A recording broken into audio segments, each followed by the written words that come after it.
The morning at the White House began, as usual, with a bustle of preparations for another Oval Office meeting. The corridors of the presidential residence echoed with the hushed voices of aides, secretaries, and senior officials preparing for an important discussion. Donald Trump walked into the conference room with his usual confidence. He knew he was in for a tough conversation with advisors, cabinet ministers, and congressional representatives, but that was the kind of meeting he liked: intense, pointed, productive. The office was already filled with key members of his administration: the Vice President, the Secretary of State, the National Security Advisor, and the Secretary of the Treasury. The atmosphere was focused, with important issues being discussed: economic policy, international relations, and new legislative initiatives.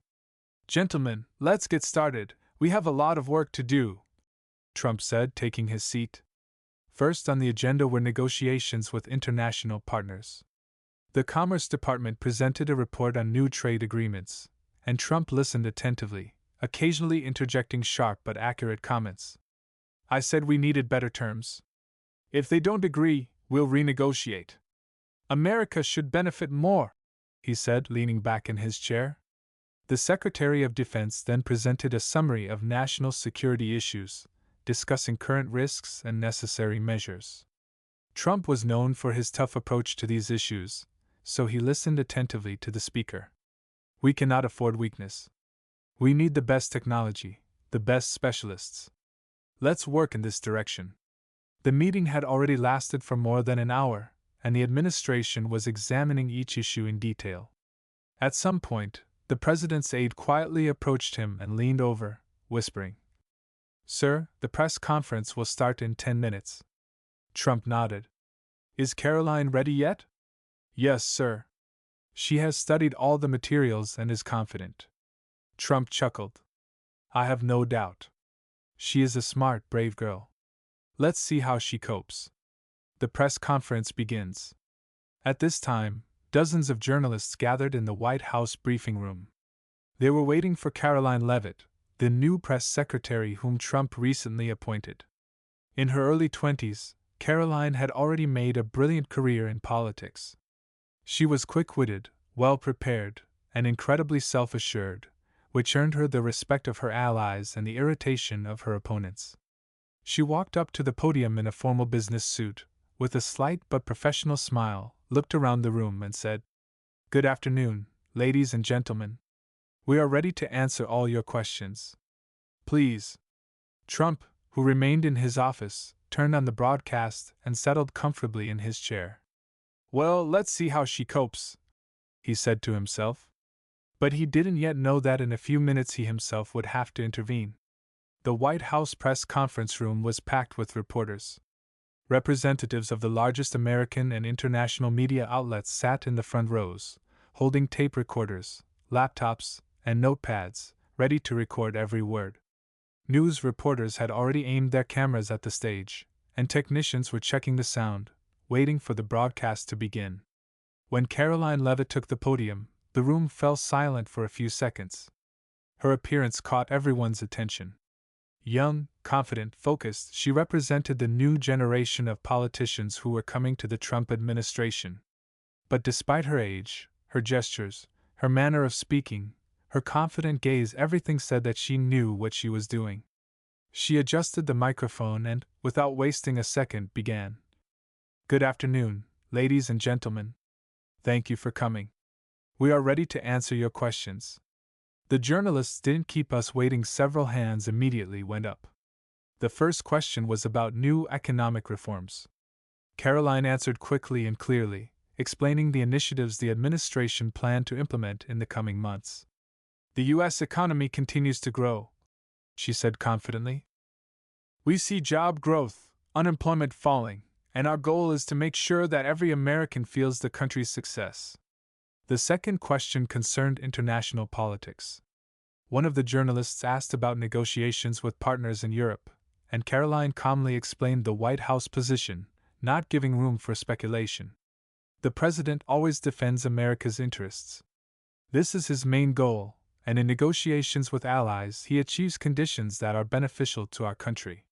She did not allow herself to be confused, she answered logically, with restraint, but firmly.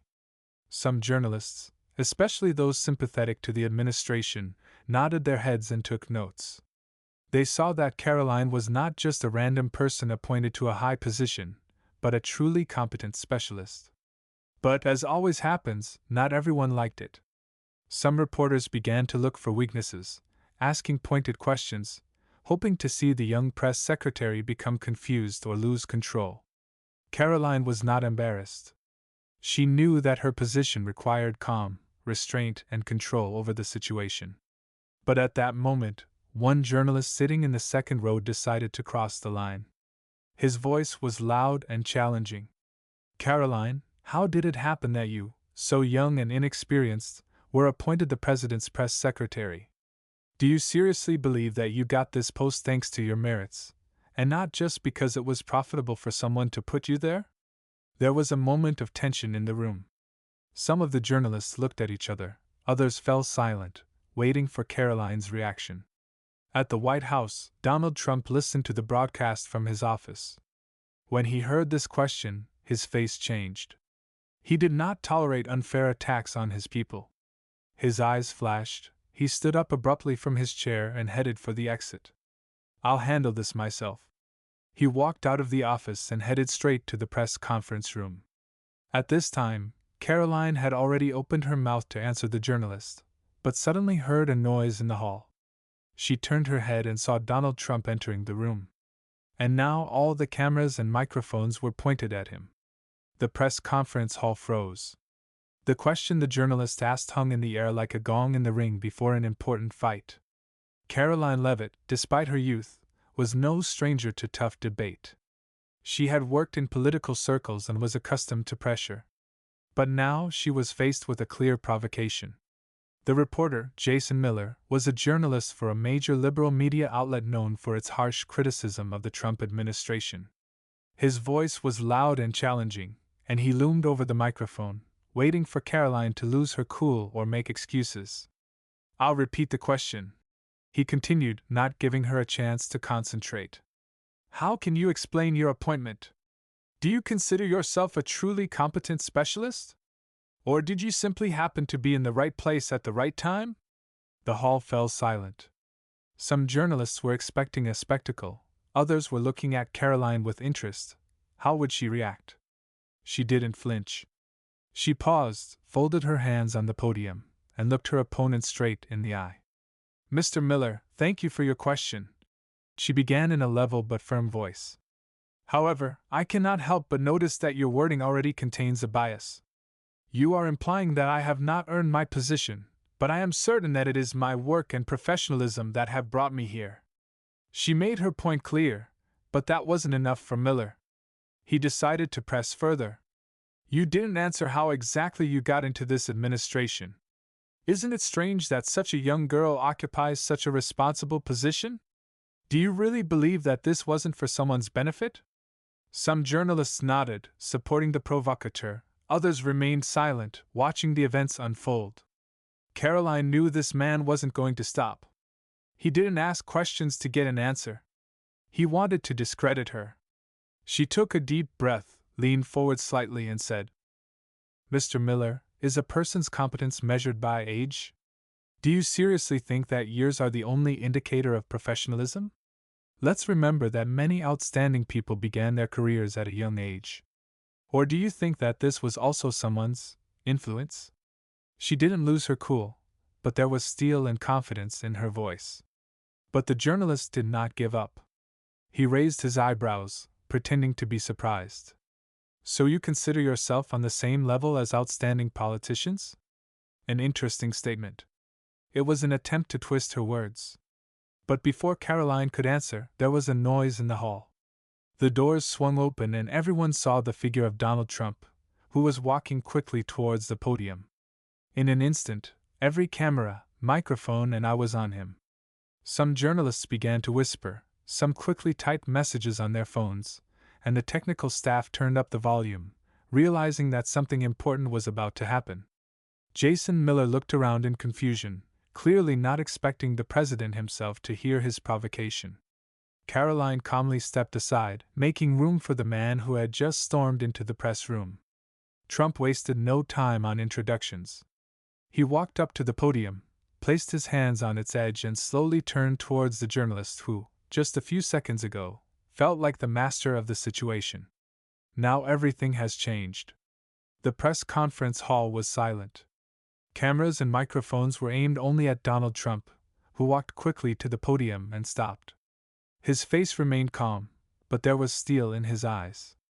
The journalists froze. Even those accustomed to his harsh statements understood that if the U.S. president personally leaves his office to intervene in a press conference, it means he is not just unhappy, he is angry. Jason Miller, who had been attacking Caroline Leavitt just minutes earlier, now looked less confident. He realized he had crossed a line. Trump folded his hands in front of him and looked around the room slowly and deliberately. "I heard something interesting," he began, his voice carrying through the room. "Does anyone here think that age determines competence?" Not a single journalist dared to say anything. Trump turned to Miller, giving him a hard look. "Mr. Miller," he said, taking a step closer, "are you saying that a man cannot be a professional just because he is young?" Miller didn't expect such a direct question. He tried to smile, but his voice sounded uncertain. "Mr. President, I just asked a question that interests many." "Oh, many?" Trump raised his eyebrows mockingly. "That's interesting. So you speak for everyone? You've been authorized to ask provocative questions on behalf of the entire press?" Miller blushed. Trump didn't let him say a word. "Let's get this straight," the president continued. "Are you attacking Caroline Leavitt because she's young? Is that all you care about? And aren't you interested in her professionalism, her knowledge, her work? Or are you just offended by the fact that she does her job better than most of the people here?" Some journalists exchanged glances. Trump continued calmly but confidently. "Let me explain something. I chose Caroline Leavitt for this job not because I wanted to. I chose her because she is one of the best in her field. She is smart, professional, and has more experience in politics than some of your colleagues in journalism." The journalists began to whisper. Miller was still silent, but it was clear that he didn't know how to get out of it. Trump crossed his arms. "Youth is not a vice. Stupidity is the real curse." The buzz in the hall grew louder. The president continued, not giving Miller even a second to respond. "And lastly, if I see you or anyone else trying to humiliate people in my administration without any real reason, but just for the sake of cheap provocation, I will personally ensure that your access here is blocked." Miller turned pale. The journalists froze in shock.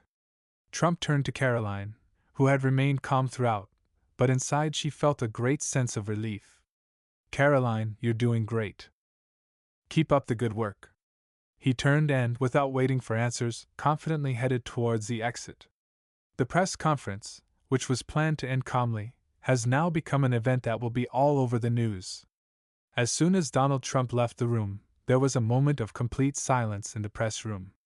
Caroline Leavitt stood at the podium, watching intently. All the journalists' eyes darted between her and Jason Miller, who looked confused and unsure after Trump's words. He clearly hadn't expected this turn of events. But the silence did not last long. The journalists smiled, some whispered, the operators adjusted their cameras. The atmosphere in the room began to change. Now it was more like a real media storm. Caroline felt she had something important to say. She straightened up, raised her head, and, maintaining a calm, professional tone, said, "Well, I think you have an answer to your question now. Are there any other topics that concern the work of our administration? Or are we going to discuss my age further?" Some journalists laughed quietly. She didn't wait for Miller to come up with something to justify himself. She simply turned her gaze to the next reporter, making it clear that the press conference was continuing. A reporter from another publication quickly took the initiative and asked a question about tax reform. The press room returned to normal. Caroline did a brilliant job. She didn't let the journalists throw her off balance, and Trump's intervention only underscored her professionalism. But the real consequences of this event were just beginning. Just 15 minutes after the incident, social networks exploded with discussions. Journalists, bloggers, and ordinary users were all talking about Trump's speech. The hashtag Trump press conference has started trending on Twitter. The news was divided into two camps. Conservative media Trump and Caroline supported her, calling her the new face of strong women in politics. Liberal publications criticized the president for his aggressive behavior, calling his response disrespectful to the press. But regardless of one's political views, no one could deny that the incident raised Caroline Leavitt's profile. She began receiving messages of support from many politicians, journalists, and public figures. As the press conference came to an end, Caroline walked out of the room and headed toward the Oval Office. She knew Trump was waiting for her. When she entered, he was standing at the window, looking thoughtfully at the streets of Washington. Without turning around, he said, "You did well." Caroline smiled. "Thank you, sir. But to be honest, I thought I could answer this guy myself." Trump chuckled and finally turned to face her. "I know I could. But sometimes you have to put people in their place so they understand who they are dealing with."